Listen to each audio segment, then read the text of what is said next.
Hello bachon, let's read the question. The question says the energies of activation for forward and reverse reactions for A2 plus B2 is giving 2AB are 180 kilojoule per mole and 200 kilojoule per mole respectively. The presence of a catalyst lowers the activation energy of both forward and reverse reactions by 100 kg per mole.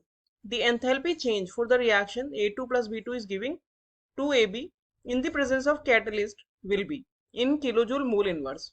Option A 20, option B 300, option C 120, option D 280. So let us check the key concept of the question first.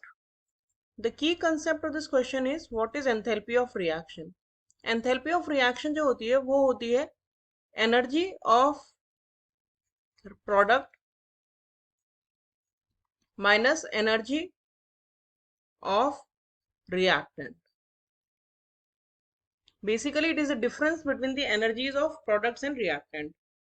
और अगर हम activation energy के form में देखें तो delta H होता है activation energy of forward reaction minus activation energy of backward reaction. अब हम इस क्वेश्चन का अगर कंप्लीट सॉल्यूशन देखें तो हम इसे समझने की ट्राई करते हैं using the energy profile diagram. तो एनर्जी प्रोफाइल डायग्राम में जो एक्स एक्सिस होता है इस पे हम रिएक्शन कोऑर्डिनेट लेते हैं, that means progress of the reaction, और वाई एक्सिस पे हम लेंगे पोटेंशियल एनर्जी और वी कैन से एनर्जी.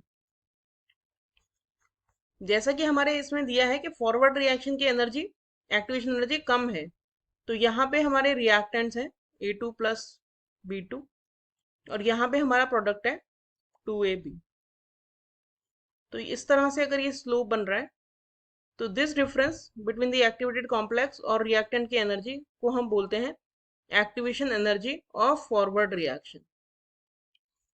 और प्रोडक्ट की एनर्जी और एक्टिवेटेड कॉम्प्लेक्स की एनर्जी तक की एनर्जी जो होती है वो होती है activation energy of the backward reaction. क्योंकि बैकवर्ड रिएक्शन कैसे जाएगी, बैकवर्ड रिएक्शन के लिए 2AB will be the reactant, तो रिएक्टेंट से इधर प्रोडक्ट की तरफ जाएगी, तो ये जो डिफरेंस है ये activation energy of backward reaction हो गया. और डेल्टा एच होता है दिस डिफरेंस, रिएक्टेंट और प्रोडक्ट के बीच का जो डिफरेंस है ये हो जाएगा आपका डेल्टा एच. तो डेल्टा एच आपका हो जाएगा activation energy of forward reaction minus activation energy of backward reaction. तो ये डिपेंड करता है इसकी वैल्यू नेगेटिव होगी या पॉजिटिव होगी, वो डिपेंड करता है कि एक्सोथर्मिक रिएक्शन है या एंडोथर्मिक रिएक्शन है.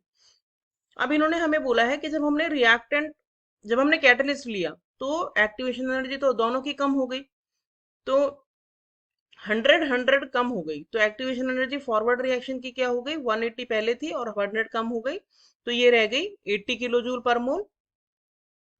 और activation energy of backward reaction क्या हो गई, पहले 200 थी, माइनस 100 करके अब ये हो गई 100 किलो जूल पर मोल.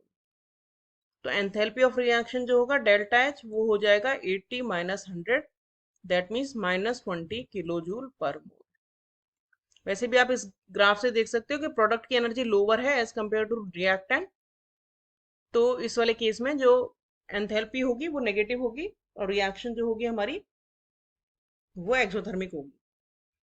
तो एंथैल्पी ऑफ रिएक्शन हो गई option A. Hope you understood the solution well. Thank you.